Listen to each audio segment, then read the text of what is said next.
মায়ের ঋণ আমরা শোধ করব কোন জায়গা থেকে করব, কোন দিক থেকে করব? পৃথিবীর এমন কিচ্ছুই আল্লাহ বানাই নাই যেটা দিয়ে মায়ের ঋণ শোধ করা যাবে। এজন্য নবীও মাকে বড় ভালোবাসতেন।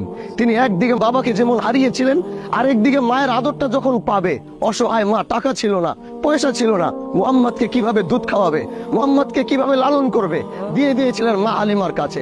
তারপরও নিজের বুকে রাখতে পারে নাই, অসহায়ের কারণে, দরিদ্রতার কারণে। তারপরও যখন ফিরে আসলো, ফিরে আসার পরে যখন আব্দুল্লাহর মায়ের দুনু আদর যখন তিনি পাবে, তখনই তার মাও আল্লাহর নবীর থেকে বিদায় নিয়েছিল।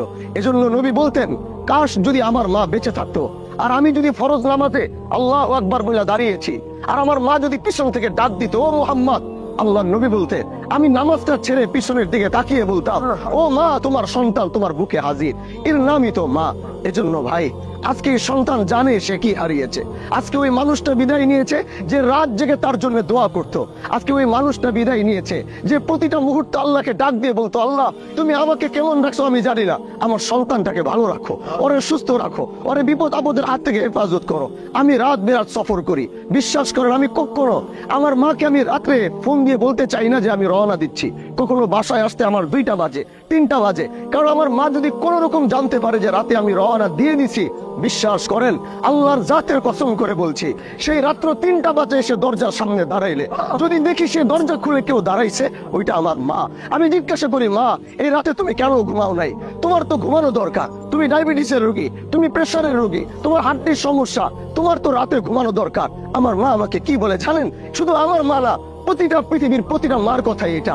আমাকে বলে, বাবা যখন আমি শুনছি তুমি রওনা দিয়েছো, তুমি রাস্তায় আসো, কুয়াশা আছে, কেমন আছো, ড্রাইভার ঘুমিয়ে যাচ্ছে কিনা, আমি বারবার বিছানায় গিয়ে ঘুমানোর চেষ্টা করেছি, ঘুমাতে পারিনি। একবার ডান কাত, একবার বাম কাত, আরেকবার সোজা হয়ে আসমানের দিকে তাকিয়ে বলেছি, আল্লাহ আমার সন্তানটাকে সহি সালামত বাসায় আনো। এই যে তুমি আসছো, এই যে তোমাকে দেখছি, এখন আমাকে আর বলতে হবে না আমি ঘুমায় যাব। এর নামই তো মা। কোন ঋণ আমি শোধ করব মায়ের জন্য? কি দিয়ে আমি শোধ করব? আজকে সে মা হারিয়েছে, আমার মা বেঁচে আছে, আল্লাহর কসম আমি এটা ভাবতেই পারি না আমার মা থাকবে না। আমি এটা ভাবতে পারি না আমার মার লাশ আমি হাতে নিব। আমি এটা ভাবতে, কল্পনার ভিতরে আনতে পারি না আমি আমার মাকে কবরে নামাবো। এই জন্য যার এখনো মা বেঁচে আছে, আজ তোমাদেরকে দাঁড়িয়ে বলতে চাই, মার জন্য একটু সময় আমাদের হয় না। আমরা দৌড়াচ্ছি এখানে, উন্না নিয়ে সেখানে, নেতার পিছনে, সেটার পিছনে, ব্যবসার পিছনে। কখনো মার তো মনে চায় আমার সন্তান আমার পাশে বসে এক লুকমা ভাত খাবে।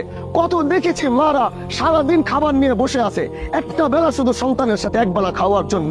কিন্তু আমরা এত ব্যস্ত, দুনিয়া আমাদেরকে এত ব্যস্ত বানাইছে, মা দিনের পর দিন খাবার নিয়ে অপেক্ষা করেছে একবেলা আমার সাথে খাবে, কিন্তু আমি সেই সময়টুকু দিতে পারি নাই। যাও আজকে মাকে কবরে রাখো, আজকে তোমার জন্য কেউ অপেক্ষা করবে না।